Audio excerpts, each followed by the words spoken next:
हरे कृष्ण. सर्वांचं स्वागत आहे. श्री श्री राधा गोविंद इस्कॉन मंगळुरू तर्फे घेतला जाणारा हा अभ्यासक्रम लेव्हल 2च्या अभ्यासक्रमामध्ये आज आपण अध्याय 6व्याचं अध्ययन करतो, ध्यानयोगचं. तर प्रथम आपण मंगलाचरणने सुरुवात करूया. तर माझ्याकडे जरा लाईट गेली असल्यामुळे मी व्हिडिओ ऑफ ठेवते, कारण मी डेटावरती आहे आणि व्हिडिओ ऑन केला तर कदाचित ऑडिओमध्ये आपल्याला व्यत्यय येऊ शकतो. हरे कृष्ण. ओम अज्ञानतिमिरान्धस्य ज्ञानाञ्जनशलाकया चक्षुरुन्मिलितं येन तस्मै श्रीगुरवे नमः। श्रीचैतन्यमनोभीष्टं स्थापितं येन भूतले स्वयं रूप कदा मह्यं ददाति स्वपदान्तिकम्। हे कृष्ण करुणा सिन्धो दीनबन्धो जगत्पते गोपेश गोपिका कान्त राधा कान्त नमोस्तुते।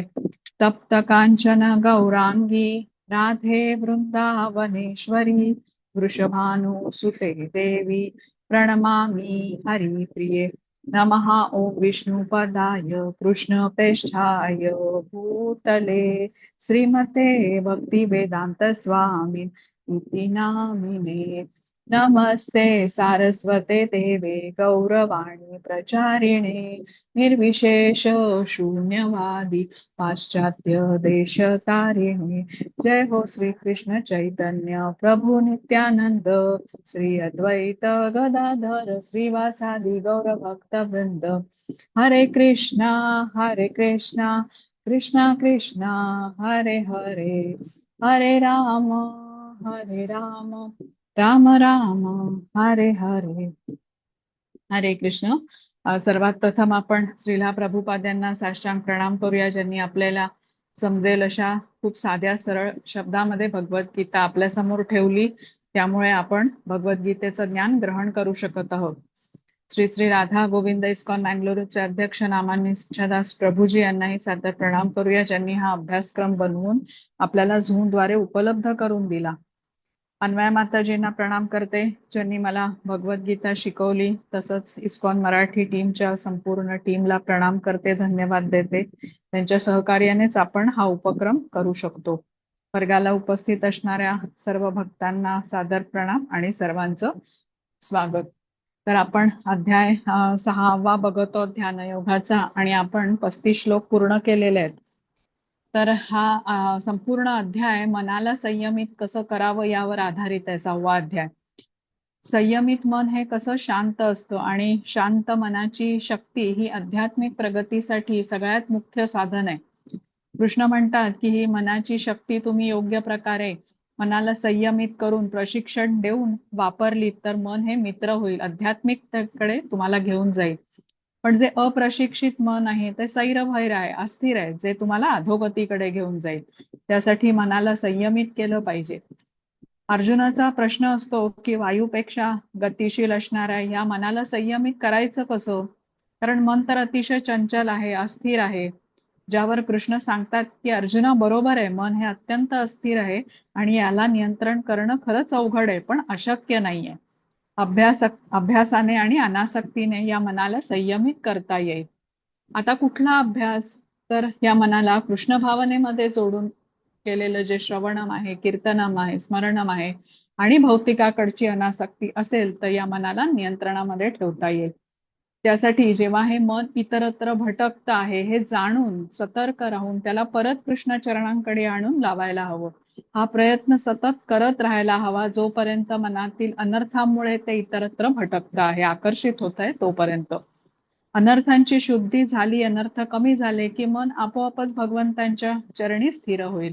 तर जेव्हा मन अशा प्रकारे कृष्णांच्या ठिकाणी स्थिर होईल, अविचलित होईल, त्या ठिकाणी त्या स्थितीला समाधी म्हटलं गेलेलं आहे. आणि या स्थितीमध्ये मनुष्य भगवंतांच्या बरोबर जोडला गेल्याने असीमित अशा दिव्य आनंदाची प्राप्ती करू शकतो. तर आता आपण 36व्या श्लोकापासून सुरुवात करूया आज.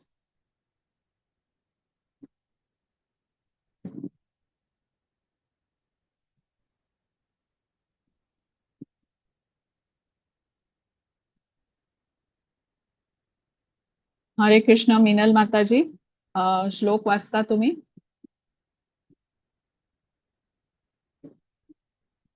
म्यूट आहात तुम्ही हा. माताजी. आलं हा. आता, आता येतंय हो ऐकू? हो हो हो. आणि हरे कृष्ण. हेमलता माताजी, तुम्ही अनुवाद वाचाल ना? हरे कृष्ण. असंशय असं असंयतात्मना योगो दुष्प्राप इति मे मतिः वशात्मना तु यतता शक्यो वाप्तुमुपायतः.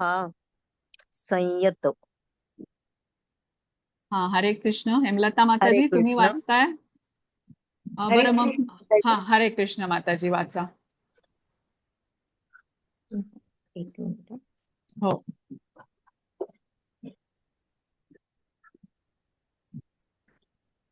36वा श्लोक. हा. हो हो, ते ना दिसत नाहीये. एक मिनिट. बघा, स्क्रीनवरती तुम्हाला दिसतंय का? ओके. हरे कृष्ण. त्यांचे मन उच्छृंखल आहे, त्याला आत्मसाक्षात्कार होणे कठीण आहे. परंतु ज्यांचे मन संयमित आहे आणि जो योग्य साधनांद्वारे एक मिनिट योग्य साधनांद्वारे प्रयत्न करतो, त्याला निश्चितच यशाची शाश्वती आहे, असे माझे मत आहे. हरे कृष्ण. हा, हरे पुस्तक कृष्ण. हा, पुस्तक घ्या माताजी. हा, चालेल. आता बघा, हा आपण हे 2 श्लोक, मनाच्या वरती अर्जुनाचा जो प्रश्न होता त्याच्यावरती कृष्णांनी त्याला मार्गदर्शन केलेलं आहे. आणि या श्लोकात परत इथे कृष्ण सांगतात की मनाला संयमित करण्यासाठी जे औषध आहे ते काय आहे? जप आहे. जप म्हणजे नामस्मरण आहे. आणि पथ्य म्हणजे काय सांगितलंय आपल्याला? की जे भक्तीचे नियमांचं पालन आहे, 4 नियम आपण समजून घेतले, ते आपल्याला करणं आवश्यक आहे. हे जर का केलं नाही तर त्याला आत्मसाक्षात्कार होऊ शकत नाही. जसं आता आजारातून बरं होण्यासाठी योग्य उपचार घ्यावे लागतात, तसंच हे सांगितलेलं आहे. बरं होताना आपल्याला औषधाच्या बरोबर पथ्य पाळणं तेवढंच महत्वाचं आहे. तसंच योगाभ्यास करत असताना भौतिक आसक्तीमध्ये गुंतून राहणं म्हणजे अग्नी प्रज्वलित करता करता त्यावर पाणी ओतावं, तसं आहे हे. तर मनाचा दृढ निश्चय जर असेल तर भौतिकाकडे मन वळणार नाही आणि मग योगाभ्यास हा लाभदायक होईल. नाहीतर प्रयत्न हे व्यर्थ ठरतील. तर मनाला संयमित करण्याचा उत्तम उपाय म्हणजे मनाला कृष्णांच्या सेवेमध्ये संलग्न करणं. चंचल मनाला स्थिर करण्याचा हा एकमेव मार्ग आपल्याला सांगितलेला आहे. कृष्णांची सेवा म्हणजे भक्तियोग. आणि जो भक्त आहे तो सहजपणे आपलं मन कृष्णांच्या कमलचरणी स्थिर करू शकतो. कृष्ण भावना भावित भक्ताचं मन हे संयमित होऊ शकतं. पण जो अष्टांग योगाचा अभ्यास करतो त्याला ही भक्तियोग केल्याशिवाय परिपूर्ण योगी होता येत नाही. आपण बघा, जी सर्व तात्पर्य वाचतोय ना त्याच्यामध्ये श्रीला प्रभुपाद यांनी आपल्याला हीच गोष्ट सांगितलेली आहे की अष्टांग योगाच्या बरोबरच जो भक्ती योगी आहे तोही ह्या परमोच्च सिद्धीची प्राप्ती करू शकतो.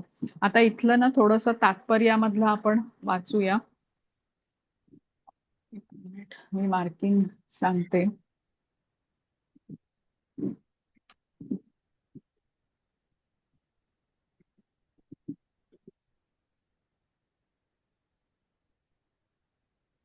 मिनल माताजी, तुमच्याकडे पुस्तक आहे हो ना? हो, पुस्तक आहे माझ्या हातात. हा, कारण इथे काहीतरी माहिती नाही, मला नीट पानं नाहीयेत. ह्याचं 36व्याचं पूर्ण तात्पर्य वाचाल का? हो, वाचते. हा. अर्थ त्याचा वाचून झालाय ना?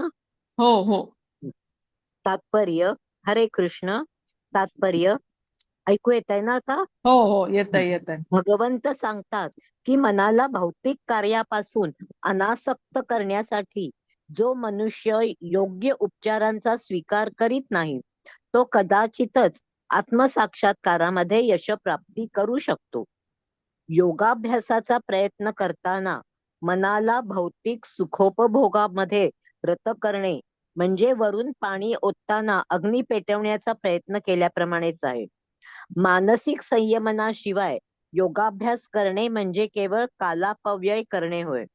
योगाचा असा हा देखावा भौतिकदृष्ट्या लाभदायक असू शकेल, परंतु आध्यात्मिक साक्षात्काराच्या दृष्टीने पाहिल्यास असा योगाभ्यास व्यर्थ आहे. म्हणून मनुष्याने आपले मन निरंतर भगवंताच्या दिव्य प्रेमेमयी सेवेमध्ये संलग्न करून त्याला संयमित केले पाहिजे. जोपर्यंत मन कृष्ण भावनेमध्ये युक्त होत नाही तोपर्यंत ते स्थिर आणि संयमित होऊ शकत नाही.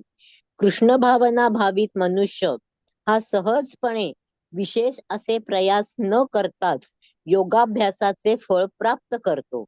परंतु योगाभ्यासात योगाभ्यासक कृष्ण भावना भावित झाल्याशिवाय यशप्राप्ती करू शकत नाही. हरे कृष्ण. हरे कृष्ण. आता बघा, महाभारतामध्ये अर्जुनाबद्दलच्या ज्या कथा आहेत, तो अर्जुन एका गुणासाठी खूप प्रसिद्ध आहे. तो कोणता? तर त्याची एकाग्रता, कॉन्सन्ट्रेशन. आता एक उदाहरण बघूया. बघा, किचन मध्ये आपण आपल्याकडे तेलाची बाटली असते ना, जी आपण आणतो मार्केटमधून. तिचं अगदी तोंड अतिशय छोटं असतं बघा. ती जेव्हा त्यातलं तेल आपलं वापरून संपतं, तेव्हा आपण रिफिल पॅक आणतो आणि तो त्यामध्ये रिकामी करतो ओतून. आता हे करत असताना बघा किती एकाग्रता लागते. रिफिल पॅक मधून पडणाऱ्या त्या तेलाची धार बरोबर त्या अरुंद तोंडाच्या बाटलीमध्ये पडत राहिली, म्हणजे आपल्याला हे लक्षपूर्वक काम करावं लागतं, इतरत्र कुठे सांडू नये म्हणून. आणि ते अगदी एकाग्रतेने आपण करतो. ही एकाग्रता नसेल, इकडे तिकडे क्षणभर जरी आपलं लक्ष गेलं तरी तेल कुठेतरी सांडतं पटकन. किंवा वेल्डिंग करणारे जे लोक असतात, ते तुम्ही जर का बघितलं तर त्या 2 प्लेट्स जोडतात बघा. त्यातलं अंतर अगदी कमी ठेवावं लागतं. त्या प्लेट जर का एकमेकांपासून लांब असतील तर त्या एकत्र जोडल्या जाऊ शकत नाहीत वेल्डिंगने. आणि त्यासाठी पण खूप एकाग्रता लागते, कारण हा जो माणूस असतो तो हे काम करत असताना आपल्या डोळ्यासमोर काहीतरी शील्ड पकडतो किंवा ते गॉगल लावून काम करतो डोळ्यांचं रक्षण होण्यासाठी. तीही अशी काळसर काचा असतात त्याला. आणि ते योग्य अंतरही त्याला ते बरोबर जमणं आवश्यक आहे. तर अशा अनेक उदाहरणं आपल्याला घेता येतील की जिथे एकाग्रता फार आवश्यक असते. विद्यार्थी दशेमध्ये जे विद्यार्थी आहेत ते अभ्यास करून परीक्षा देऊन त्याच्यामध्ये यश प्राप्त करण्यासाठी एकाग्रतेचा त्यांनाही उपयोग होतो. तर मनाचं कसं आहे, आता आपण जे समजून घेतलं की ते अत्यंत अस्थिर आहे, विचलित आहे. अगदी जवळ मोबाईल आपल्या समोर ठेवलेला आहे आणि त्याचा स्क्रीन ऑन झाला की लगेच बघा मेसेज बघण्यासाठी आपण मोबाईल हातात उचलतो. तर ही अशी अनेक डिस्ट्रॅक्शन्स आहेत.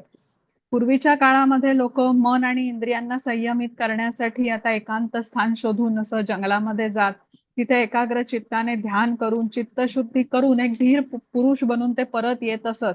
आणि मग राज्याची जबाबदारी ते स्वीकारत असत. योग्य प्रकारे सर्व नियंत्रण ते करू शकत असत. आता आपल्याच मनावर नियंत्रण नसेल तर मग इतरांचं कसं काय नियंत्रण करणार?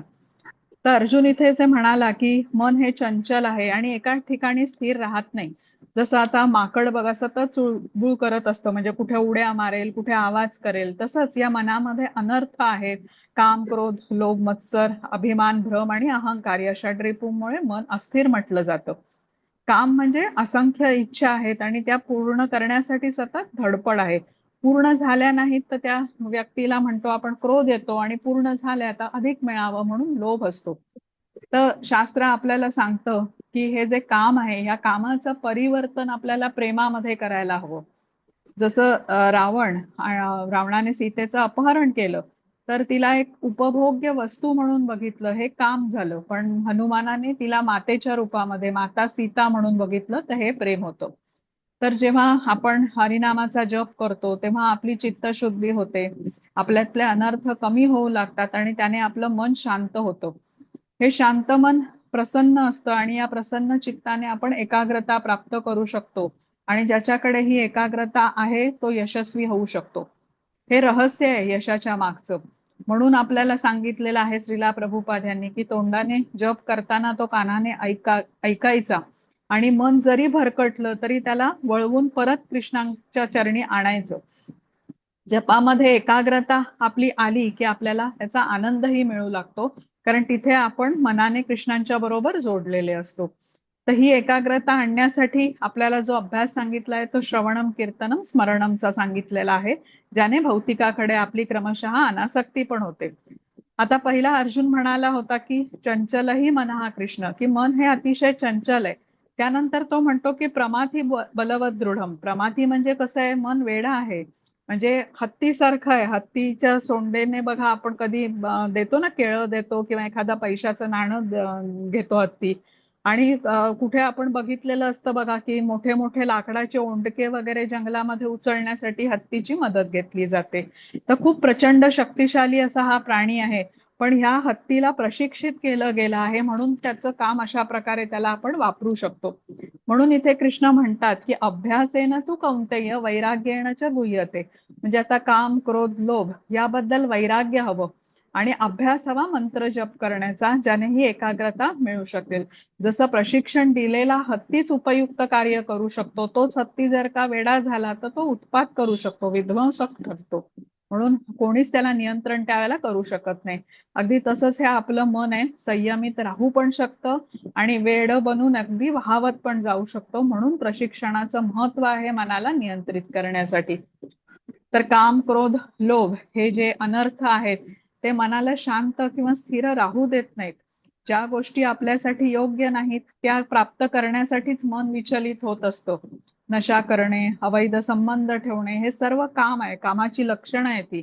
आणि त्यामुळे अयोग्य गोष्टी करण्याचा जणू मन हट्टच करतो. आणि लोभ म्हणजे अजून पाहिजे ही इच्छा असते. तर माझ्यासाठी ते योग्य नाही पण तरीही मला ते अजून हवं, ही जी इच्छा आहे ना ह्याला लोभ म्हटलेलं आहे. आता जशी लहान मुलं बघा हट्ट करतात, जेम्सच्या गोळ्या वगैरे दिल्या आवडतात त्यांना आणि मग सगळंच पाकिट मागून घेतात आणि अजून घे म्हणून आईच्या मागे लागतात. आता आईने किती समजवलं की अरे तुझ्या दातासाठी हे योग्य नाही, दात किडतील, दुखतील, पण तरी नाही, अयोग्य आहे तरी पाहिजे, हा लोभ झाला. आता काम हे त्याच्या मागचं मूळ कारण आहे. मग हा कामच जर का नष्ट केला तर मात्र पुढचं जीवन हे आपण व्यवस्थितपणे सांभाळू शकू. त्यासाठी या कामाचं रूपांतर प्रेमामध्ये व्हायला हवं. आता इच्छा तर बघा जिवंत असेपर्यंत मनुष्याच्या मनामध्ये असतात, पण त्या इच्छा भौतिक स्वरूपाच्या न ठेवता कृष्णांच्या बद्दलच्या असतील, म्हणजे विषय बदलला इथे इच्छांचा, भौतिकाकडून तो कृष्णांकडे वळवला तर तो योग्य ठरेल. 3ऱ्या अध्यायामध्ये आपण 40वा श्लोक शिकलो होतो बघा, इंद्रिय आणि मनोबुद्धी अस्य अधिष्ठानम उच्यते एतै विमोयती एषः ज्ञानम आवृत्य देहिनम. म्हणजे काय की मन, बुद्धी आणि इंद्रिय ही सर्व कामाची निवासस्थान आहेत, यांच्याद्वारे काम हे आत्म्याचं ज्ञान आच्छादित करून त्याला मोहित करून टाकतो. इंद्रिय उपभोगांचे विषय हे इंद्रियापेक्षा श्रेष्ठ म्हटले जातात आणि मन हे इंद्रियांच्या पेक्षा श्रेष्ठ आहे. यासाठी जेव्हा मनालाच प्रत्यक्षपणे भगवंतांच्या सेवेमध्ये नियोजित केलं जातं तेव्हा इंद्रियांना इतर कुठे रत होण्याची संधीच उरत नाही. परमद्रष्टा निवर्तते म्हणतो ना आपण, म्हणजे काय, मनाला भगवंतांच्या दिव्य सेवेमध्ये निमग्न केलं त्याहून श्रेष्ठ काहीच नाही. तर त्यामुळे कनिष्ठ प्रवृत्तीमध्ये निमग्न होण्याची शक्यता राहत नाही. मग उच्च स्वाद आपण दिलेला आहे. तर इथे इंद्रिय, मन आणि बुद्धी याही पेक्षा श्रेष्ठ कोण आहे? आत्मा आहे. आणि या आत्म्याची स्वरूप स्थिती बुद्धीद्वारे जाणली पाहिजे आणि मग मनाला कृष्ण भावनेमध्ये निमग्न केलं पाहिजे. असं मन बलशाली होतं, ज्याला आपण प्रशिक्षित म्हटलेलं आहे ना तसं. मग इंद्रिय जरी सापासारखी बलवान म्हटली गेली आहेत तरी ती दंतहीन सापासारखी निरुपद्रवी होतात. आणि आत्मा जरी आता इंद्रिय, मन आणि बुद्धीपेक्षा श्रेष्ठ असला तरी तो कृष्णांच्या बरोबर जोडून न घेतल्यामुळे तो दृढ असत नाही आणि प्रक्षुब्ध मनाच्या प्रभावामुळे केव्हाही त्याचं पतन होऊ शकतं. तर आत्म्याला जर का सबळ करायचा असेल तर कृष्ण भावनेमध्ये जोडून घेण्यातच आपलं हित आहे. आता 37वा श्लोक आपण बघूया. हरे कृष्ण माताजी. हरे कृष्ण. अर्जुन उवाच अयति श्रद्धयोपेतो योगाच्चलितमानसः अप्राप्य योग संसिद्धिं कांगतिं कृष्ण गच्छति. हरे कृष्ण. हा हेमलता माताजी. वाचू का? हो वाचा. हरे कृष्ण. अर्जुन म्हणाला, हे कृष्ण, जो आरंभी आत्मसाक्षात्काराच्या मार्गाचा श्रद्धेने स्वीकार करतो परंतु नंतर सांसारिक आसक्तीमुळे मार्गभ्रष्ट होतो आणि यामुळे योग सिद्धी प्राप्त करू शकत नाही, अशा अयशस्वी योग्याला कोणती गती प्राप्त होते? हरे कृष्ण. हरे कृष्ण.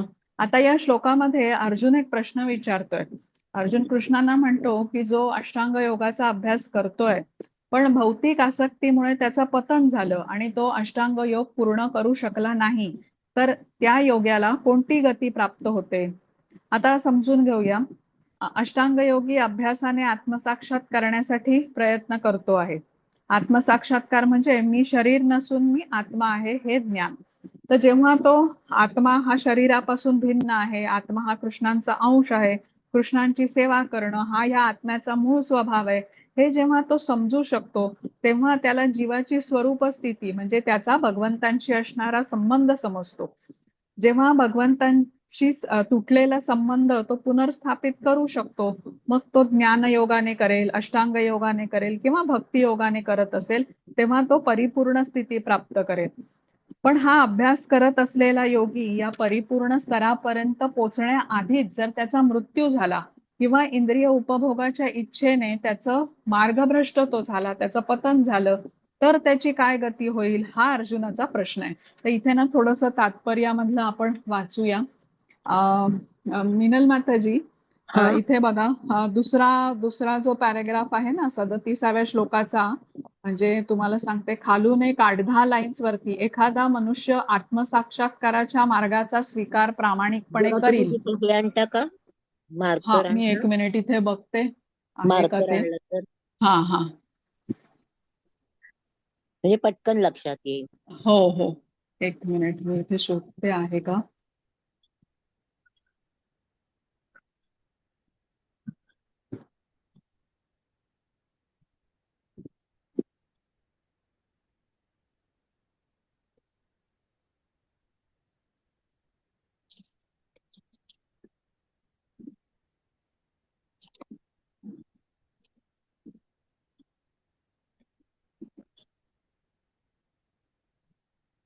बरं, इथून वाचा माताजी. हे बघा, भगवंतांनी दुसऱ्या अध्यायात सांगितले आहे.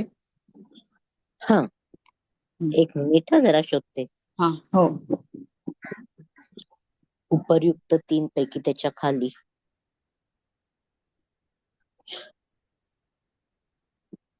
भगवंतांनी दुसऱ्या अध्यायात सांगितले आहे की या दिव्य मार्गावर अल्पशी प्रगती केल्यानेही मनुष्याला मोक्ष प्राप्ती होऊ शकते. 3 मार्गांपैकी भक्तियोग हा विशेष करून या युगासाठी योग्य आहे, कारण भगवत साक्षात्काराचा हा अत्यंत सहज सुलभ मार्ग आहे. या संबंधी पक्की खात्री करून घेण्यासाठी अर्जुनाने भगवान श्रीकृष्णांना त्यांच्या पूर्वीच्या विधानाला पुष्टी देण्याची विनंती केली. आत्मसाक्षात्काराच्या मार्गाचा स्वीकार मनुष्य प्रामाणिकपणे करील, परंतु या युगासाठी ज्ञानमार्ग आणि अष्टांग योग हे मार्ग अनुसरण्यास अत्यंत कठीण आहेत. म्हणून निरंतर प्रयत्न करूनही अनेक कारणांस्तव मनुष्य अपयशी ठरू शकेल. सर्वप्रथम मार्गाचा अवलंब करण्या इतपत मनुष्य प्रामाणिक नसेल. मनुष्य अपयशी ठरू शकेल. सर्वप्रथम मार्गाचा अवलंब करण्या इतपत मनुष्य प्रामाणिक नसेल. दिव्य मार्गाचे अनुसरण करणे म्हणजे मायाशक्तीशी युद्ध पुकारणे होय. यास्तव मनुष्य मायाशक्तीच्या तावडीतून सुटण्याचा प्रयत्न करतो, तेव्हा मायाशक्ती ही विविध प्रलोभनांद्वारे साधकाचा पराभव करण्याचा प्रयत्न करते. भौतिक शक्तीच्या गुणांमुळे बद्ध जीव हा पूर्वीच मोहित झालेला असतो आणि दिव्य साधना करते वेळी सुद्धा जीव पुन्हा मोहित होण्याची पावलोपावली शक्यता असते. यालाच योगात चलित मानस अर्थात दिव्य मार्गावरून भ्रष्ट होणे असे म्हणतात. आत्मसाक्षात्काराच्या मार्गावरून भ्रष्ट होण्याचे काय परिणाम होतात हे जाणून घेण्याबद्दल अर्जुन जिज्ञासू आहे. हरे हरे कृष्ण. कृष्ण. हा, आता हा अष्टांग योगी बघा, अभ्यास करण्यासाठी आपण म्हटलं एकांतवासामध्ये जातो, भौतिकाचा त्याग करतो. पण अष्टांग योग यशस्वीपणे पूर्ण करू शकला नाही तर भौतिकामध्येही त्याला कोणी विचारणार नाही, कारण त्याने आता भौतिकाचा त्याग आधीच केलेला आहे. म्हणजे तो तिथेही अपयशी आहे आणि अष्टांग योग पूर्ण करण्यात पण तो अपयशी झालेला आहे. तर अशा प्रकारे दोन्हीकडे अपयश पत्कराव्या लागणाऱ्या योग्याचं पुढे काय होतं ही अर्जुनाचा हा प्रश्न आहे. याबद्दल आता आपण पुढच्या श्लोकांमध्ये समजून घेऊया. हा, हरे कृष्ण माताजी. हरे कृष्ण. कच्चिन्नो भय विभ्रष्ट छिन्ना भ्रमिव नश्यति अप्रतिष्ठो महाबाहो विमूढो ब्रह्मण पती. हरे कृष्ण. हा, हरे कृष्ण हरे हेमलता माताजी. हरे कृष्ण. हे महाबाहो, कृष्ण, ब्रह्मप्राप्तीच्या मार्गावरून भ्रष्ट झालेला असा हा मनुष्य आध्यात्मिक आणि भौतिक यशोमार्गावरून कोणत्याही दिशेला स्थित नसलेल्या छिन्न विछिन्न ढगाप्रमाणे पतित होऊन भ्रष्ट तर होत नाही ना? हरे कृष्ण. हा, इथे परत आता अर्जुनाचा प्रश्न आहे की असफल योगाची तुलना इथे छिन्न विछिन्न मेघाबरोबर केलेली आहे, ढगाबरोबर केलेली आहे. जीवात्मा कसा आहे, त्याला यश हवं असतं भौतिकात पण आणि आध्यात्मिक मार्गामध्येही यशप्राप्ती हवी असते, म्हणजे परिपूर्णता हवी असते. याचं कारण म्हणजे आपण कृष्णांचे अंश आहोत आणि कृष्ण कसे आहेत, परिपूर्ण आहेत. त्यामुळे तीच इच्छा आपल्यामध्येही असते, जे काही करू त्यात परिपूर्णता मिळावी ही आपली इच्छा असते. आता बघा, जेव्हा पाऊस पडतो तेव्हा त्याच्या आधी असे अनेक ढग आकाशामध्ये एकत्र होताना आपण बघतो. आता एखादा ढग या इतर ढगांपासून जर का वेगळा झाला तर त्याचा काही तसा उपयोग होत नाही. ढगांपासून पाऊस मिळतो आणि ढगांपासून आपल्याला सूर्याचे प्रखर किरणही अडवले जातात. पण अनेक ढग एकत्र आले तरच पाऊस पाडतात किंवा ते सूर्याचे किरण अडवले जाऊ शकतात. पण एकच ढग आता वेगळा झाला तर तो पाऊसही देऊ शकत नाही किंवा सूर्याच्या प्रखर किरणांपासून आपलं रक्षण पण करू शकत नाही. जसं आता हे वेगळं झालेल्या ढगाचं विशाल अशा आकाशामध्ये मग काही अस्तित्व उरत नाही, तसंच या असफल अष्टांग योगाची अवस्था होते. आता आपण पुढचा श्लोक समजून घेऊया, ज्याने आपल्याला अधिक स्पष्ट होईल. जिथे आता कृष्ण उत्तर देतील अर्जुनाला की काय ह्या अष्टांग योगाची गती होते. हा, हरे कृष्ण माताजी. हरे कृष्ण. एतन्मे संशयं कृष्ण छेत्तुमर्हस्य शेषतः त्वदन्यः संशयस्यास्य छेत्ता न युपपद्यते. हरे कृष्ण.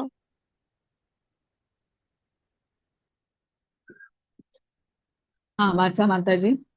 हरे कृष्ण. हेमलता माताजी.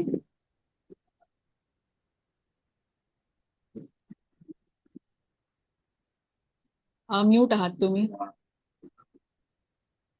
मग मिनल माताजी वाचता का तुम्ही त्या? हो, वाचते. हा, वाचा.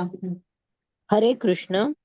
हे कृष्ण, माझा हा संशय आहे आणि हा पूर्णपणे दूर करण्याची मी तुम्हाला विनंती करतो. तुमच्या वाचून हा संशय दूर करणारा कोणीही मिळणार नाही. हा, हरे कृष्ण. हरे कृष्ण. आता हा, जसा बघा आता इथे अर्जुनाचा संशय आहे ना, तो तसा भ्रष्ट होईल. आपल्यालाही असू शकतो. तर तेव्हा आपण म्हटलंय ना की गुरु, साधू आणि शास्त्र याचा आधार आपल्याला घ्यायला हवा. तर इथे अर्जुन कृष्णांना त्याचा संशय दूर करायला सांगतो. आणि कृष्ण कसं आहे, त्रिकालज्ञ म्हटलेले आहेत. भूत, भविष्य, वर्तमान या तिन्ही काळाचं ज्ञान आहे त्यांना. तेच ज्ञान देऊन अर्जुनाचा संशय दूर करू शकतात. तर आपणही त्यासाठी प्रमाणित आध्यात्मिक गुरूंकडून ज्ञान प्राप्त करून घ्यायला हवं आणि त्यानुसार आचरण करायला हवं. आता आपण 4था अध्याय शिकलो होतो, त्याच्यामध्ये बघा 40वा श्लोक होता, ज्याच्यामध्ये संशय आत्मा विनश्यती, म्हणजे संशयी असणाऱ्या अज्ञानी मनुष्याला भगवत प्राप्ती होऊ शकत नाही असं कृष्ण म्हणाले होते. तर भगवंतांच्या वाणीवर श्रद्धा नसेल तर इहलोकात काय आणि परलोकात काय कल्याण होऊ शकणार नाही. प्रमाणित आध्यात्मिक गुरूंकडून प्राप्त केलेलं ज्ञान हेच त्याला आध्यात्मिक जगाच्या म्हणजे ज्ञानाचा जो दिव्य स्तर आहे तिथपर्यंत प्राप्ती करायला सहाय्यक ठरू शकतो. म्हणजे संशयी मनुष्यांना आध्यात्मिक उद्धाराच्या मार्गावर कोणत्याही प्रकारचं स्थान नाही. पण श्रीकृष्णांवर दृढ विश्वास असणारा श्रद्धावान मनुष्य असे कृष्ण भावना भावित ज्ञान प्राप्त करू शकतो. श्रद्धावान लभते ज्ञानम असंही कृष्ण म्हणतात. तर कृष्णांना भगवद्गीतेच्या संदेशाद्वारे नेमकं काय आपल्याला सांगायचं आहे हे त्यांचा शुद्ध भक्तच आपल्यापर्यंत पोचवू शकतो. तर या भौतिक जंजाळातून मुक्त होण्यासाठी कृष्णांनी दिलेला हा उपदेश आपल्या सर्वांपर्यंत एखादा शुद्ध भक्तच पोचवू शकतो आणि जो हे ज्ञान प्राप्त करतो त्याला परम आध्यात्मिक शांती लवकरच मिळू शकते. कृष्णांबरोबर जोडून घेतल्याने इंद्रिय निग्रह होऊ शकतो आणि कृष्ण भावना भावित ज्ञानाचं जे पूर्णत्व आहे ते तो प्राप्त करू शकतो. आता 40वा बघू आपण. हा, हरे कृष्ण. हरे कृष्ण. श्री भगवानुवाच पार्थ नैवेह नामुत्र विनाशस्तस्य विद्यते न हि कल्याणकृत् किंचित् दुर्गतिं तात गच्छति. हरे कृष्ण. हरे कृष्ण. हेमलता माताजी वाचताय तुम्ही? हो हा, हो, हरे कृष्ण. माताजी, पण माझा आवाज येतो का? थोडा कनेक्टिव्हिटी प्रॉब्लेम आहे. तुमचा आवाज आता येतोय मला. आवाज येतो का माझा? हो, आता येतोय. येतोय ना? हा, हरे कृष्ण. श्री भगवान म्हणाले, हे पार्था, शुभ कार्यामध्ये युक्त झालेल्या योगी व्यक्तींचा इहलोकात तसेच परलोकातही विनाश होत नाही. आणि हे मित्र, जो मनुष्य चांगले कार्य करतो तो दुष्प्रवृत्तींनी प्रभावित होत नाही. हरे कृष्ण. हरे कृष्ण. आता या श्लोकात काय सांगितलंय की जो भौतिक आसक्तीचा त्याग करतो, भगवंतांना पूर्णपणे शरण जातो, त्याची कोणत्याही प्रकारची हानी होत नाही किंवा विनाशही होत नाही. तर श्रीमद भागवतम मध्ये म्हटलं आहे की असफल जो योगी असतो त्याला चिंता करण्याची आवश्यकता नाही. जो साधक योगी आहे तो आपल्या विहित कर्माचं आचरण न केल्याने त्याचे परिणाम जरी त्याला भोगावे लागले तरी तो शुभकारक अशा कृष्ण भावनेचं पालनही करतो आहे, याचं त्याला विस्मरण कधीच होत नाही. अगदी त्याच्या मृत्यूनंतरही त्याचा जन्म कुठे निम्न कुळात जरी झाला तरी कृष्ण भावनेशी तो संलग्न राहतो. पण अभक्त जो आहे तो पूर्णपणे जरी स्वधर्माचं आचरण करत असेल तरी त्याला काही लाभ होणार नाही. म्हणजे जो मनुष्य कृष्ण भावना भावित नाही पण विहित कर्माचं कठोरपणे पालन करतो त्याला शुभ फळं प्राप्त होतीलच असं नाही, हे आपल्याला सांगितलंय. तर इथे तात्पर्यामधला थोडासा भाग आपण वाचूया.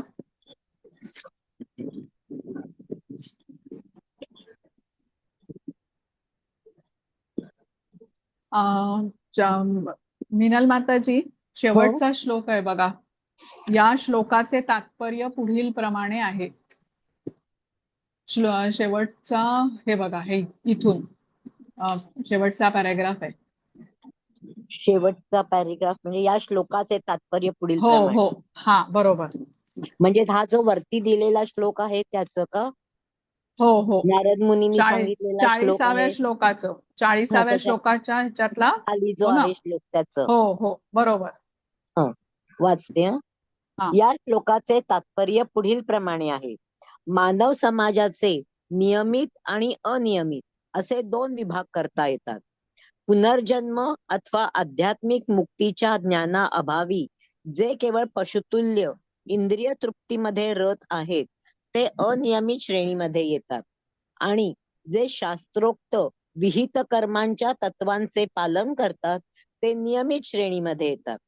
अनियमित श्रेणीमधील सभ्य आणि असभ्य, सुशिक्षित आणि अशिक्षित, बलवान आणि दुर्बल या सर्व लोकांमध्ये पशुवृत्ती प्रबळ असते. त्यांची कर्मे कधीच शुभदायक असत नाहीत. कारण आहार, निद्रा, भय आणि मैथुन या पशुतुल्य प्रवृत्तीचा उपभोग करीत ते दुःखपूर्ण अशा भौतिक जगतात अनंत कालासाठी खितपत पडतात. या उलट जे शास्त्र नियमांनुसार संयमित आहेत ते यथावकाश कृष्ण भावनेत उन्नत होतात आणि निश्चितच जीवनामध्ये प्रगती करतात. जे शुभ मार्गाचा अवलंब करीत आहेत त्यांच्या 3 श्रेणी करता येतात. 1. भौतिक सुख समृद्धीचा उपभोग घेत शास्त्रोक्त विधी विधानांचे पालन करणारे. 2. संसारातून मुक्त होण्याचा प्रयत्न करणारे. आणि 3. कृष्ण भावना युक्त भक्त. वाचू पुढे. हो हो, तो पूर्ण करूया पॅराग्राफ. भौतिक सुखाकरिता शास्त्रोक्त विधी विधानांचे पालन करणाऱ्यांच्या पुन्हा 2 श्रेणी करता येतात. सकाम कर्म करणारे आणि इंद्रिय तृप्तीची आकांक्षा न करणारे. जे इंद्रिय तृप्ती करता सकाम कर्मे करतात ते जीवनाच्या उच्चतर अवस्थेप्रत किंवा उच्चतर लोकांमध्येही उन्नत होतात. इंद्रिय तृप्तीची आकांक्षा न करणारे जे इंद्रिय तृप्ती करता सकाम कर्मे करतात ते जीवनाच्या उच्चतर अवस्थेप्रत किंवा उच्चतर लोकांमध्येही उन्नत होतात. परंतु तरीही हे लोक संसारातून मुक्त झालेले नसल्यामुळे ते वास्तविक शुभदायक मार्गांचे अनुसरण करीत नाहीत. ज्या क्रिया आपल्याला मुक्तीपथावरती नेतात त्याच केवळ शुभदायक क्रिया आहेत. ज्या क्रियांचा उद्देश आत्मसाक्षात्कार किंवा देहात्म बुद्धीतून मुक्त होणे हा नाही त्या क्रिया मुळीच शुभदायक नसतात. कृष्ण भावना भावित कर्म हेच केवळ शुभदायक कर्म आहे. आणि जो स्वेच्छेने कृष्ण भावनेमध्ये प्रगती करण्याकरता सर्व शारीरिक दुःखे सहन करतो त्याला तपोनिष्ठ परिपूर्ण योगी असे म्हटले जाते. आणि अष्टांग योग पद्धतीचा अंतिम उद्देश कृष्ण भावनेचा साक्षात्कार हा असल्यामुळे असा अभ्यासही शुभदायक आहे. आणि जो या दृष्टीने प्रयास करतो त्याला अधोगतीचे भय नाही. हरे कृष्ण. हरे कृष्ण. तर इथे आपण हेच समजून घेतलं या तात्पर्यामधून की अष्टांग योग अभ्यासाचा मूळ उद्देश हा कृष्ण प्राप्ती हा आहे आणि ते करण्याच्या प्रयत्नामध्ये त्या योगीला अपयश जरी आलं तरी त्याचे प्रयत्न वाया जात नाहीत. कृष्ण हे प्रयत्न जपून ठेवतात, त्याची नोंद घेतात आणि आता पुढच्या जन्मामध्ये कसं ते पुढे चालू राहतो त्याची ही योजना पण कृष्ण करतात, जो आपल्याला 41व्या श्लोकामध्ये सांगितलेला आहे. हा, हरे कृष्ण माताजी. हरे कृष्ण. प्राप्य पुण्यकृतान् लोकान् उष्विता शाश्वती समाः शुचीनां श्रेमतां गेहे योगभ्रष्टोऽभिजायते. हरे कृष्ण. हरे हा, कृष्ण. हेमलता माताजी. हा, हरे कृष्ण. योगभ्रष्ट योगी पुण्यात्म्यांच्या लोकांमध्ये अनेकानेक वर्ष सुखोपभोग घेतल्यानंतर पुन्हा गुणवान कुटुंबांमध्ये किंवा वैभवशाली कुटुंबामध्ये जन्म घेतो. हरे कृष्ण. हरे कृष्ण. आता अर्जुनाच्या प्रश्नावरती कृष्णांनी दिलेलं हे उत्तर आहे. अर्जुनाचा प्रश्न होता 37व्या श्लोकामध्ये की जो श्रद्धेने आत्मसाक्षात्काराच्या मार्गाचा स्वीकार करतो परंतु सांसारिक आसक्तीमुळे मार्गभ्रष्ट होतो आणि योगसिद्धी करू शकत नाही, अशा अयशस्वी योग्याला कोणती गती प्राप्त होते. आता हा असफल किंवा अयशस्वी योगी दोन प्रकारचा असतो. पहिला प्रकार म्हणजे एखादा योगी अगदी थोडी प्रगती करतो आणि त्याचं पतन होतं, म्हणजे त्याचा योग पुढे चालू राहत नाही. आणि दुसरा म्हणजे एखादा योगी दीर्घकाळ योगाभ्यास करतो आणि मग त्याचा योग थांबतो, पूर्ण होऊ शकत नाही. तर इथे कृष्ण काय सांगतात की जो अल्पकाळ योगाभ्यास करून पतित झाला आहे त्याला मृत्यूनंतर पुण्यवान अशा उच्चतर ग्रहांची तो प्राप्ती करू शकतो. उच्चतर लोकांमध्ये जातो, तिथे अनेक वर्ष तो घालवल्यानंतर परत इथे जन्म घेतो. तर त्यावेळेला सात्विक ब्राह्मण किंवा वैष्णव कुटुंबामध्ये त्याला जन्म मिळतो, वैभवशाली कुटुंबामध्ये जन्म मिळतो. आता त्यामुळे त्याला सर्व सुखसोयी प्राप्त होतात, उपजीविका कमवण्यासाठी त्याला फार कष्ट करावे लागत नाहीत. म्हणजे भगवत कृपेने प्राप्त झालेल्या या सर्व सुविधांचा वापर आता तो कृष्ण भावनेमध्ये उन्नत होण्यासाठी त्याला संधी मिळालेली आहे, ही तिथे त्याच्यावरती कृपा झालेली आहे. आता पुढच्या 42व्या श्लोकामध्ये आपल्याला जो प्रदीर्घ योगाभ्यास करतो आणि मग त्याचं पतन होतं त्याबद्दल सांगितलेलं आहे. हा, हरे कृष्ण माताजी. 42वा. हरे कृष्ण. अथवा योगिनामेव कुले भवति धीमताम् एतद्धि दुर्लभतरल लोके जन्म यदीदृशम्. हरे कृष्ण. हरे कृष्ण. अथवा दीर्घकाळ योगाभ्यास केल्यानंतर अपयशी ठरलेला तो अत्यंत बुद्धिमान योगी व्यक्तींच्या कुळात जन्म घेतो. खरोखर अशा प्रकारचा जन्म या लोकी अत्यंत दुर्लभ आहे. हरे कृष्ण. हरे कृष्ण. आता या श्लोकामध्ये जो योगी दीर्घकाळ अष्टांग योगाचा अभ्यास करतो आणि मग त्याचं पतन होतं त्याचं पुढे काय होतं याबद्दल कृष्ण सांगतात.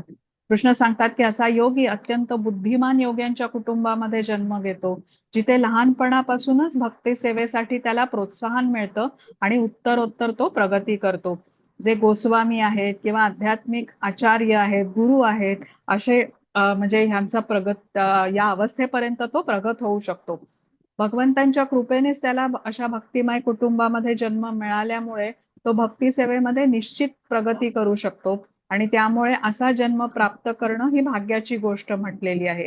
तर जसं श्रीला प्रभुपाद आणि त्यांचे गुरु म्हणजे भक्ती सिद्धांत सरस्वती या दोघांचाही जन्म अशा थोर कुटुंबात झाला होता, जिथे बाळपणापासूनच त्यांना भक्तीचे शिक्षण मिळत गेले. तर हा असा म्हणजे दुर्लभ जन्म म्हटलेला आहे, जो अशा प्रकारे कृष्णांनी योजना केलेली आहे बघा, म्हणजे जपून ठेवली. जी भक्ती आधीच्या ह्याच्यामध्ये त्यांनी केली होती, जो योगाभ्यास केला होता तो पुढे चालू राहू शकला, अशी कृष्ण व्यवस्था करतात.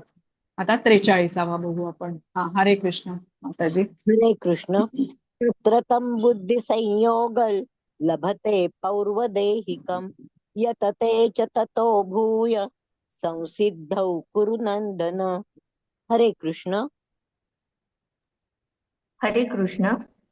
हे कुरुनंदन, असा जन्म मिळाल्यावर तो आपल्या पूर्वजन्माच्या दिव्य चेतनेचे पुनरुज्जीवन करतो आणि परिपूर्ण सिद्धी प्राप्त करण्यासाठी पुन्हा प्रयत्न करतो. हरे कृष्ण. हरे कृष्ण. म्हणजे आपण इथे समजू शकतो की भक्ती हा कसा आहे, कंटिन्युअस प्रोसेस आहे. पूर्वजन्मात केलेल्या भक्तीची सेवा सुरू ठेवण्यासाठी पुढे थोर कुटुंबात जन्म मिळतो. म्हणजे गतजन्मी 10% प्रगती आपण भक्तीमध्ये केली असेल तर पुढच्या जन्मी 11व्या टक्क्यापासून सुरू होते ही भक्ती सेवा. तर भौतिक जगामध्ये मात्र असं सापडत नाही. एखादा विद्वान असेल, अगदी खूप मोठी त्याने डिग्री जरी प्राप्त केलेली असेल, पण मृत्यूनंतर तो हे ज्ञान आपल्या बरोबर घेऊन जाऊ शकणार नाही. पुढील जन्मात सर्व शिक्षण त्याला परत घ्यावं लागणार. पण भक्ती सेवेमध्ये आपण जिथे थांबतो तिथून पुढे आपण ही सेवा सुरू करतो. तर इथे लक्षात घेतलं पाहिजे की भक्तीमध्ये केलेले प्रयत्न वाया जात नाहीत. कृष्णांच्या कृपेने कृष्ण भावनेमध्ये प्रगती करण्याची वारंवार संधी या साधकाला मिळत राहते. तर आपण इथे ना थोडस तात्पर्यामधलं वाचूया.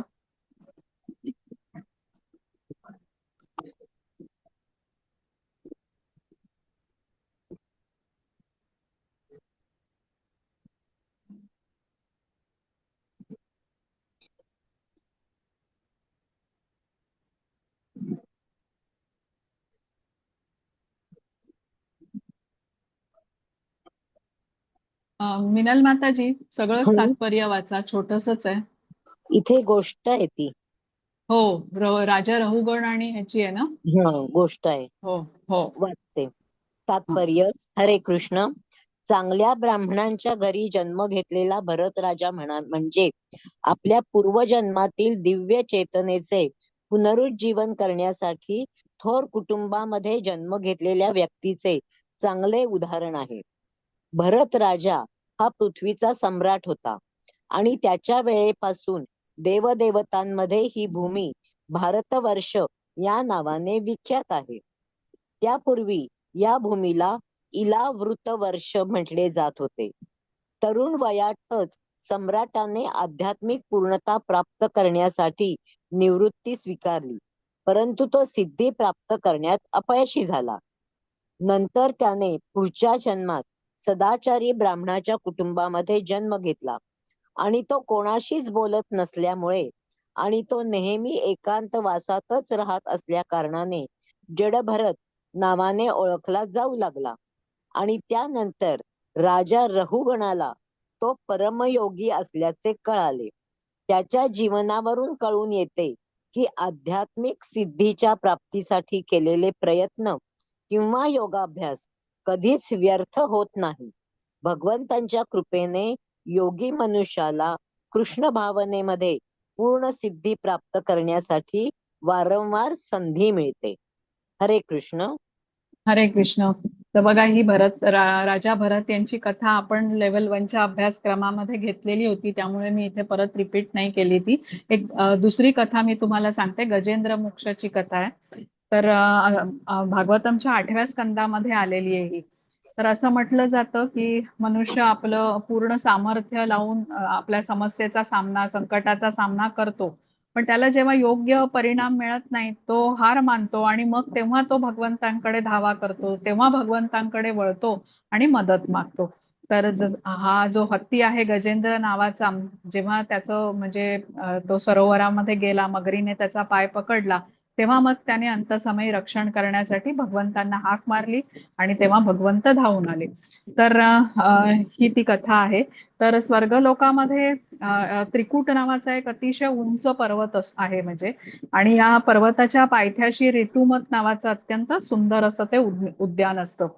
आणि उद्यानाच्या मधोमध एक विशाल असं सरोवर असतं आणि म्हणजे असं अतिशय सुंदर रमणीय असं हे स्थान आहे. आणि तिथे हा एक बलशाली हत्ती गजेंद्र हा तिथे राहत असतो. तर इतर सर्व प्राणी या गजेंद्रच्या शक्तीचा सामना करू शकत नाहीत, तेवढा तो बलिष्ठ असतो. मोठा परिवार असतो त्याचा, अनेक हत्ती त्याच्या परिवारामध्ये असतात. आणि असा हा एक दिवस आता सरोवरामध्ये जलक्रीडा करायला आपल्या सर्व परिवारासोबत येतो. सोंडेने सर्वजण एकमेकांवर पाणी फेकत असतात, अगदी आनंद मनमुराद घेत असतात ते.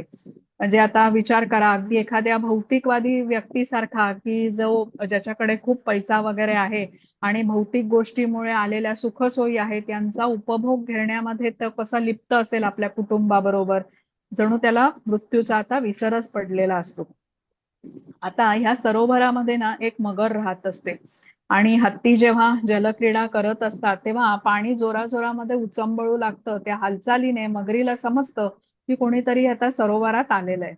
हळूहळू मगर पुढे येते आणि त्या पाण्यामध्ये एकदम येऊन ती गजेंद्राचा पाय पकडते. आता बघा, जसा एखादा व्यक्ती इंद्रिय तृप्तीमध्ये अत्याधिक व्यग्र आहे आणि काळरूपी मृत्यू आपल्या जबड्यात त्याच्या परिवारातील कोणाला तरी येऊन पटकन घेऊन जातो, तसंच आता हा पाय पकडला गेल्यावरती गजेंद्र पूर्ण ताकद लावतो आपली पाय सोडवून घेण्यासाठी. पण हत्ती इथे पाण्यात असतो, तिथे त्याची ताकद काही चालत नाही. जमिनीवर असता तर बलिष्ठ गजेंद्रने त्या मगरीला म्हणजे सोंडेने उचलून फेकून दिलं असतं, पण पाण्यात इथे त्याचं काही चालू शकत नाही त्या मगरी पुढे. पाण्यामध्ये मगरीची शक्ती ही जास्त असते. तर गजेंद्र मगरीच्या जबड्यातून आपला पाय सोडवण्याचा आटोकाट प्रयत्न करत असतो. त्याच्या परिवारातले जे इतर सदस्य असतात हत्ती, ती त्याची मदत करू लागतात. आता जसं कोणी धनाढ्य व्यक्ती असेल आणि असाध्य रोगातून म्हणजे जात असेल, मृत्यूशी लढत असेल, तर त्याच्या परिवारातले लोकही वाटेल तितके पैसे त्याच्यावरती खर्च करायला तयार असतात त्याचा प्राण वाचावेत म्हणून. पण काय होतं की मृत्यूवर आपण विजय प्राप्त करू शकत नाही. म्हणजे माहिती आहे उत्तर हे आपल्याला. म्हणजे कोणीही डॉक्टर कितीही पैसे जरी खर्च केले तरी त्याचे प्राण वाचवू शकत नाही. तसेच आता हे गजेंद्रच्या परिवारातली सदस्य अगदी त्याच प्रकारे सरोवराच्या किनारी थांबतात आणि दुःखी होतात, आक्रोश करतात. गजेंद्राला मृत्यूच्या तावडीमध्ये अडकलेला बघून ते अत्यंत दुःखी होतात. गजेंद्र पण अतिशय त्रासात असतो. मगर आपले दात त्याच्या पायावरती अधिकच घट्ट पकडत असते आणि जोरात दाबून ठेवलेलं असतं पायावरती, त्यामुळे त्याला दुखतही असतं. आता गजेंद्र विचार करत असतो की माझ्या परिवारासाठी मी एवढं काही केलं, पण या माझ्या संकटाच्या समयी कोणीच माझी काही मदत करू शकत नाही. तर भागवतामध्ये वर्णन आहे की गजेंद्र या मगरीच्या बरोबर जवळजवळ हे 1001 वर्ष हे युद्ध चाललं होतं. आता 1000 वर्षानंतर गजेंद्र युद्ध करून शरीराने आणि मनाने थकून जातो. मगर ह्या गजेंद्राचा मांस आणि रक्त मिळून मात्र अधिक बलशाली होऊ लागते. तर गजेंद्रला आता मगर पाण्याखाली ओढायला लागलेली असते आणि सरोवराच्या किनारी इतका वेळ उभे असलेले त्याच्या परिवारातले सदस्य त्याला सोडून केव्हाच निघून गेलेले असतात. आता गजेंद्र या मगरी बरोबर अगदी एकटा असतो. तर हा गजेंद्र कोण आहे? आत्ताच्या जन्मी जरी तो हत्ती असला तरी गत जन्मामध्ये तो इंद्रद्युम्न राजा असतो आणि भगवंतांचा मोठा भक्त असतो. भगवंतांची स्तुती गात असतो. त्याच्या हातातून काही अपराध होतो तर तेव्हा त्याला आता हा हत्तीचा जन्म मिळालेला असतो. आता कृष्ण म्हणतात ना, आपण हा 9व्या अध्यायामध्ये श्लोक घेणार आहोत. कौंतेय प्रतिजानीहि नमे भक्त्या प्रणश्यती. म्हणजे अर्जुन घोषणा कर की जो माझी भक्ती करतो त्याचा कधीही नाश होत नाही, मी त्याचं रक्षण करतो. आणि दुसऱ्या अध्यायातला 40वा श्लोक पण आपण शिकलेलो आहे. नेहाभिक्रमण नाशोस्ती प्रत्यवायो न विद्यते स्वल्पमपि अस्य धर्मस्य त्रायते महतो भयात. म्हणजे कोणी थोडी जरी या भक्ती मार्गामध्ये प्रगती केली या जन्मात तरी तिचा ऱ्हास होत नाही. आता या अंतसमयी गजेंद्रचं शरीर क्षीण होऊ लागलेलं आहे, त्याची ताकद संपत आलेली आहे. पण पूर्वजन्माची थोडीशी स्मृती त्याला येते की तो भगवंतांची स्तुती गात असे, भगवंतांचं सदैव गुणगान करत असे. ते त्याला क्षणभर आठवतं आणि तो तिथे भगवंतांना शरण जातो आणि ते एक शब्द पुटपुटतो त्या स्तुतीमध्ये. त्यांच्या सरोवरात असलेलं समोर कमळ पुष्प असतं, तो सोंडेने तोडून भगवंतांना अर्पण करतो आणि भगवंत वैकुंठातून तात्काळ येतात गरुडावरती बसून. गरुड मनाच्या गतीपेक्षा वेगाने उडतो असं म्हटलेलं आहे, पण भगवंत त्याला म्हणतात चल लवकर, माझा भक्त संकटामध्ये आहे, माझी आठवण करतोय. आणि भगवंत एवढ्या घाईत असतात की गजेंद्र कडे पोचण्याआधीच, हा गरुड पोचण्याआधीच सरोवरापर्यंत ते येऊन पोचतात झेप घेऊन त्याचं रक्षण करायला. शंख चक्र गदा पद्म धारण केलेले भगवंत साक्षात गजेंद्रचं रक्षण करायला येतात त्याच्या समोर. एकाच हाताने ते गजेंद्रला त्या मगरी सकट बाहेर काढतात आणि सुदर्शन चक्राला आदेश देतात मगरीचा वध करायचा. तर अशा प्रकारे भगवंत या गजेंद्राला मोक्ष प्रदान करतात. तसंच या मगरीलाही मोक्ष प्रदान होतो, कारण भगवंतांच्या हातातून तिला मरण आलेलं असतं.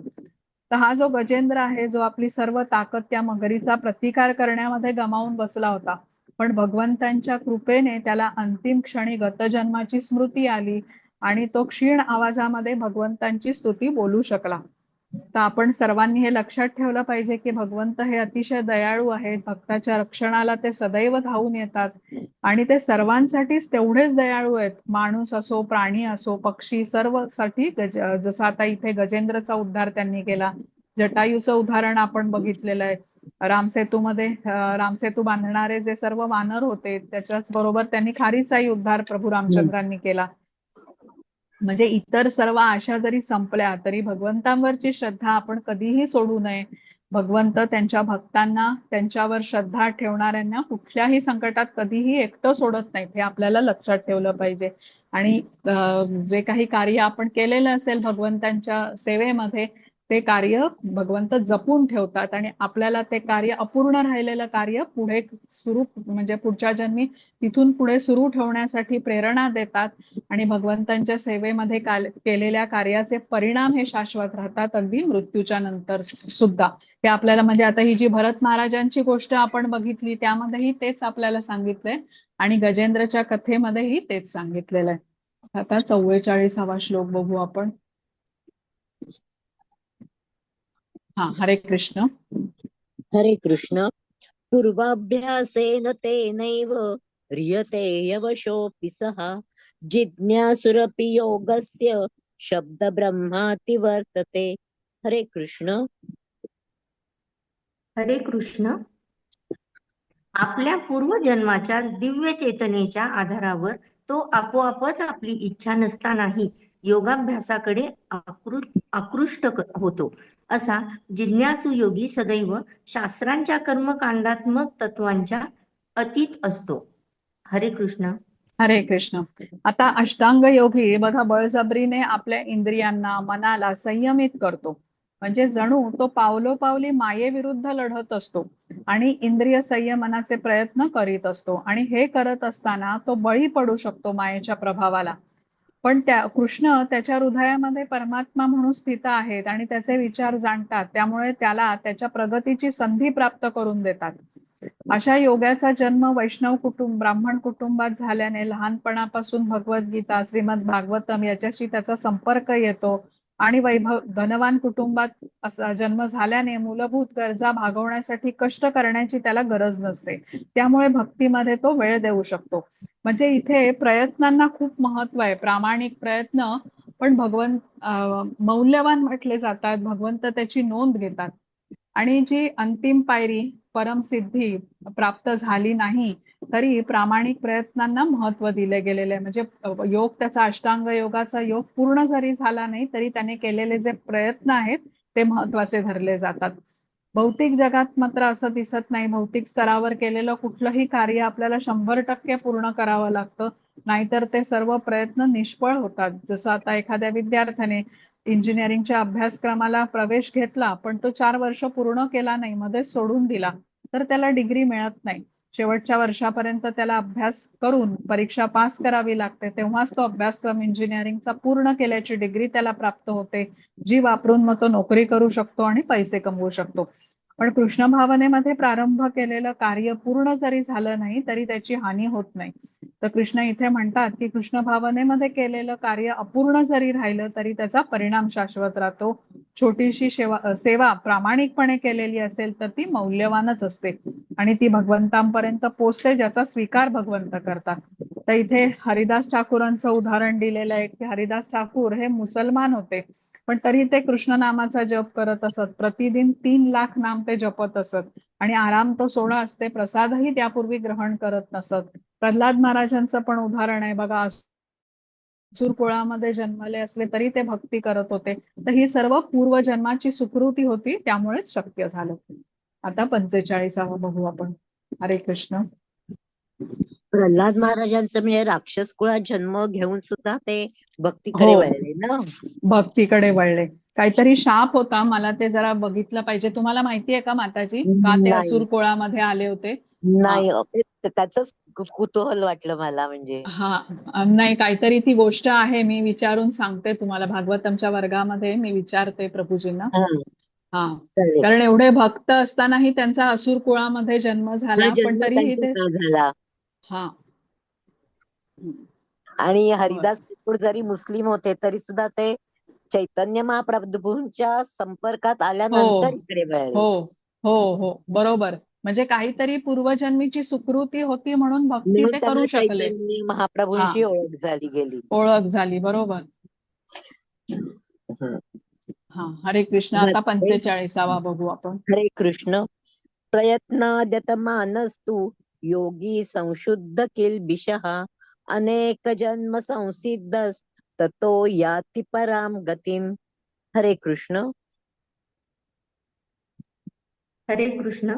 आणि जेव्हा योगी सर्व पापांपासून शुद्ध होऊन अधिक प्रगती करण्याचा प्रामाणिक प्रयत्न करतो, तेव्हा अनंत अनेकानेक जन्मजन्मांतरांच्या अभ्यासानंतर सिद्धी संपादित केल्यावर त्याला परमलक्ष्याची प्राप्ती होते. हरे कृष्ण. हरे कृष्ण. बघा, आता ज्याला वैष्णव कुटुंबात धनवान अशा कुटुंबामध्ये जन्म मिळाला आहे, जिथे सदाचार पाळला जातोय, त्याला अनुकूल परिस्थिती प्राप्त झालेली आहे. आणि मग तो अभ्यास अपूर्ण जरी राहिला होता जो आधीच्या जन्मी, तो आता पुढे दृढ निश्चयाने तो करण्याचा प्रारंभही करू शकतो. अशा रीतीने तो पूर्णपणे भौतिक कल्मशांपासून मुक्त होण्याचा प्रयत्न करतो. तर इथे लक्षात घेऊया की पुढे 7व्या अध्यायामध्ये येणारच आहे की अनेक जन्म पुण्यकर्म केल्यानंतर मनुष्य सर्व पापातून मुक्त होऊ शकतो. आणि मग मोहमयी द्वंद्वातून मुक्त जेव्हा तो पूर्णपणे होतो, तेव्हाच तो भगवंतांच्या दिव्य प्रेममयी सेवेमध्ये युक्त होतो. तर आपणही बघा, भगवद्गीतेचा तास सव्वा तास बसून आता हे अध्ययन करतो, लक्षपूर्वक ऐकण्याचा प्रयत्न करतो. ही पूर्व सुकृती आहे. त्याशिवाय हे शक्यच होणं म्हणजे आपल्याला हे शक्यच नाहीये. कुठेतरी भगवंतांची कृपा आहे आणि आपल्याला जे आधी आपलं अपूर्ण राहिलेलं आहे ते पूर्ण करण्याची ही मिळालेली संधी आहे. त्यासाठी आपल्याला हे समजून घेतलं पाहिजे की आध्यात्मिक पूर्णत्वाच्या प्राप्तीसाठी केलेले प्रयत्न कधी वाया जात नाहीत. भगवंतांच्या कृपेने अशा मनुष्याला कृष्ण भावनेमध्ये पूर्ण सिद्धी प्राप्त करण्याची संधी वारंवार मिळते. खरं तर आता जोपर्यंत मनुष्य शुद्ध होत नाही तोपर्यंत कृष्ण भावनेचा स्वीकार तो करूच शकत नाही. जप आहे, संकीर्तन आहे, यामध्ये तो संलग्नही होऊ शकत नाही. पुढे 7व्या अध्यायामध्ये तो 28वा श्लोक बघा, येशां तु अंतगतम पापम जनानाम पुण्यकर्मणाम ते द्वंद्व मोह निर्मुक्ता भजन्ते माम दृढवर्ता. म्हणजे काय की ज्यांनी या जन्मी आणि पूर्वजन्मी पुण्यकर्मे केली आहेत आणि ज्यांची पापकर्म पूर्णपणे नष्ट झालेली आहेत, ते द्वंद्व मोहातून मुक्त होतात आणि दृढ निष्ठेने माझ्या सेवेमध्ये युक्त होतात. म्हणजे कृष्ण भावनेचा स्वीकार करण्यासाठी ही पात्रता दिलेली आहे. जे भौतिकातील द्वंद्वामध्ये अडकलेले आहेत त्यांना हे सोडणं अत्यंत कठीण असतं. पण ज्यांनी पुण्यकर्म केलेली आहेत, ज्यांची पापकर्म नष्ट झालेली आहेत, केवळ तेच या भक्तियोग स्वीकारू शकतात आणि क्रमशः मग उन्नत होऊ शकतात. तशीच म्हणजे ही उन्नती कृष्ण भावना भावित भक्ताची जी होते तीच त्याला मग शुद्ध भक्तीच्या स्तरापर्यंत घेऊन जाऊ शकते आणि ज्यासाठी भक्तांचा संघ हा खूप महत्वाचा असतो. आता आम्हाला 46वा म्हणजे श्लोक. ही संधी मिळालेली आहे हा जन्मात. हा, आणि ह्याचं कुठेतरी बीज आपण मागच्या जन्मामध्ये पेरलेलं होतं. हो ना, तिथे थोडंसं काहीतरी केलं होतं म्हणूनच आपल्याला ही कृष्ण भावनेची संधी परत मिळालेली आहे. आणि हीच आता जितकं आपण करू, कारण जेवढे आपण हे प्रयत्न करतो त्याचा इफेक्ट कुठे होतोय, आत्म्याच्या शुद्धीकरणावरती होतो आहे, अनर्थ निघून जाण्याचा आहे. तो हा प्रोसेस चालूच राहणार आहे जोपर्यंत पूर्ण आपले अनर्थ जात नाही. ह्या जन्मातच झाले तर आपण ह्याच जन्मात गोलोकामध्ये जाऊ शकतो, नाही तर ते क्रमशः चालू राहणार. जोपर्यंत पूर्ण अनर्थ निवृत्ती होत नाही, शुद्ध भक्त झाल्याशिवाय, पूर्ण निर्मळ झाल्याशिवाय आपल्याला गोलोकामध्ये जाण्याची संधी मिळत नाही. संधी मिळत नाही. हा इथे त्यांनी म्हटलं ना, अनेक जन्मांमध्ये पुण्यकर्म हा केल्यानंतर हा, बहुनाम मनुष्य जन्मना तर म्हणते. हो ना, म्हटलेलंच आहे, हो. ज्ञानवान मा प्रपद्यते वासुदेव सर्वमिती स महात्मा सो दुर्लभा. म्हणजे अनेक जन्माचा खेळ आहे. बरोबर आहे. पुढचा वाचते. हा, हरे कृष्ण. तपस्विभ्योऽधिको योगी ज्ञानिभ्योऽपि मतोऽधिकः कर्मिभ्यश्चाधिको योगी तस्माद्योगी भवार्जुन. हरे कृष्ण. हरे कृष्ण. योगी मनुष्य हा तपस्वी, ज्ञानी आणि सकाम कर्मी व्यक्तीपेक्षाही श्रेष्ठ आहे. म्हणून हे अर्जुना, तू सर्व परिस्थितीत योगी हो. हरे कृष्ण. हरे कृष्ण. तर या श्लोकामध्ये सांगितलंय की भक्तियोगी हा ज्ञानयोगी, कर्मयोगी आणि अष्टांग योगी पेक्षा श्रेष्ठ आहे. आता पुढच्या श्लोकामध्ये म्हणजे 47व्या श्लोकामध्ये याबद्दल अजून कृष्ण सांगणार आहेत आपल्याला. तर बघा, आपण म्हटलं होतं ना की अंतिम टप्पा हा भक्ती योग आहे. म्हणजे जो सर्व योगांचा परिपूर्णत्व आहे, त्याहून श्रेष्ठ असा कुठला योग नाही. भगवंतांना शरण गेल्याशिवाय ज्ञानही अपूर्ण आहे. कृष्ण भावने शिवाय केलेलं जे कर्म असेल तो वेळेचा अपव्यय म्हटला गेलाय. मग कोणी ज्ञानयोगी असेल, कोणी कर्मयोगी असेल किंवा कोणी ध्यानयोगी असेल, जोपर्यंत तो भक्ती योगाप्रत आपली प्रगती करत नाही तोपर्यंत तो कालापव्ययच आहे, म्हणजे अपूर्णता आहे. भक्ती योगाची जेव्हा तो सार्थता करतो तेव्हाच योग मार्गाची सर्वोच्च अवस्था तो प्राप्त करू शकतो असं म्हणता येतं. आता 47. हा, हरे म्हणजे कृष्ण. भक्तियोग हा सर्वात परिपूर्ण आहे. सर्वात परिपूर्ण आहे, म्हणजे केवळ भक्तीनेच आपण कृष्णांना जाणू शकतो. पुढे 18व्या अध्यायामध्ये कृष्ण म्हणतात ना, भक्त्या माम अभिजानाती, म्हणजे कर्मयोग असेल एका पर्टिक्युलर स्टेज पर्यंत तुम्हाला नेणार, पण तरीही अनर्थ आहेतच. ज्ञानामध्येही तेच आहे, ध्यानामध्येही तेच आहे. जोपर्यंत भक्ती करून पूर्ण आपण समर्पित होत नाही भगवंतांना, तोपर्यंत ते सर्व योग हे अपूर्णच राहतात. भक्ती हा सगळ्यात शेवटचा टप्पा आहे. तो केल्यानंतरच कृष्णांची प्राप्ती आपण करू शकतो. 47वा वाचते. हा, हरे कृष्ण. योगिनामपि सर्वेषां मद्गतेनान्तरात्मना श्रद्धावान् भजते यो मां समे युक्ततमो मतः. हरे कृष्ण. हरे कृष्ण.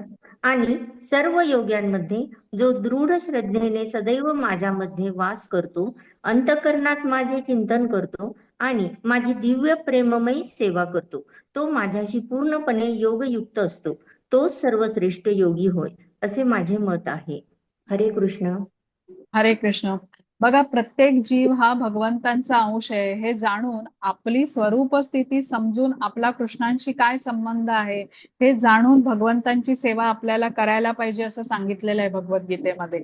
तर जो हे करत नाही त्याचं अधःपतन होतो, पण जो हे मानतो, कृष्णांचे शब्द मानतो, त्यांच्यावरती श्रद्धा ठेवतो की आत्मा हा कृष्णांचा अंश आहे आणि कृष्ण सर्वोच्च सर्वश्रेष्ठ आहेत आणि आपण त्यांचे नित्य सेवक आहोत, तो भगवंतांच्या भक्तिमय सेवेमध्ये संलग्न होतो.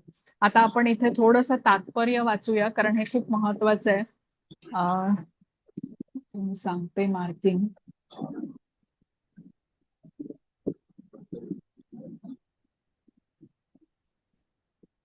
हा, हे बघा, हरे कृष्ण मिनल माताजी, इथून बघा, सर्व प्रकारच्या योगाभ्यासाची. हरे कृष्ण. सर्व प्रकारच्या योगाभ्यासाची परिणती भक्ती योगामध्ये होते. इतर सर्व योगप्रत येण्याची केवळ साधने आहेत. योग म्हणजे वास्तविकपणे भक्ती योग होय आणि इतर योग हे भक्ती योग रूपी परम लक्ष्याकडे अग्रेसर होतात. कर्माच्या प्रारंभापासून भक्ती योगाच्या अंतापर्यंत जाणारा मार्ग म्हणजे आत्मसाक्षात्काराचा अत्यंत लांब पल्ला आहे. निष्काम कर्मयोग म्हणजे या मार्गाचा आरंभ आहे. जेव्हा कर्मयोगामध्ये ज्ञानाची आणि वैराग्याची वृद्धी होते तेव्हा त्या अवस्थेला ज्ञानयोग म्हटले जाते. जेव्हा ज्ञानयोगामध्ये विविध आसनांद्वारे परमात्म्यावरील ध्यानाची वृद्धी होते आणि परमात्म्यावर मन स्थिर होते, तेव्हा त्याला अष्टांग योग म्हटले जाते. आणि मनुष्य जेव्हा अष्टांग योगाच्या पलीकडे जातो व भगवान श्रीकृष्णांप्रत येतो, तेव्हा तो भक्ती योग युक्त झाल्याचे म्हटले जाते. ही संपूर्ण योगाची परमावधी आहे. वस्तुतः भक्ती योग हे अंतिम ध्येय आहे, परंतु भक्ती योगाचे सूक्ष्मपणे विश्लेषण करण्यासाठी मनुष्याला इतर योगांचे ज्ञान होणे आवश्यक आहे. म्हणून उत्तरोत्तर प्रगती करणारा योगी हा शाश्वत भाग्याच्या वास्तविक मार्गावर मार्गक्रमण करीत असतो. तो मनुष्य एका विशिष्ट स्तराला चिकटून राहतो आणि पुढे प्रगती करीत नाही. त्याला त्या विशिष्ट नावाने संबोधिले जाते. उदाहरणार्थ कर्मयोगी, ज्ञानयोगी, ध्यानयोगी, राजयोगी किंवा हठयोगी इत्यादी. भक्ती योगाप्रत उन्नत होण्या इतपत मनुष्य भाग्यवान असेल तर त्याने इतर सर्व योग यापूर्वीच पार केल्याचे जाणले पाहिजे. म्हणून आपण जेव्हा हिमालयाबद्दल बोलतो तेव्हा आपण जगातील सर्वात उंच पर्वताबद्दल बोलतो, ज्यामध्ये जगामधील सर्वात उंच शिखर माउंट एव्हरेस्ट हे आहे. त्याचप्रमाणे कृष्ण भावना भावित होणे म्हणजे योगांची सर्वोच्च अवस्था आहे. पुढचं पण वाचू का?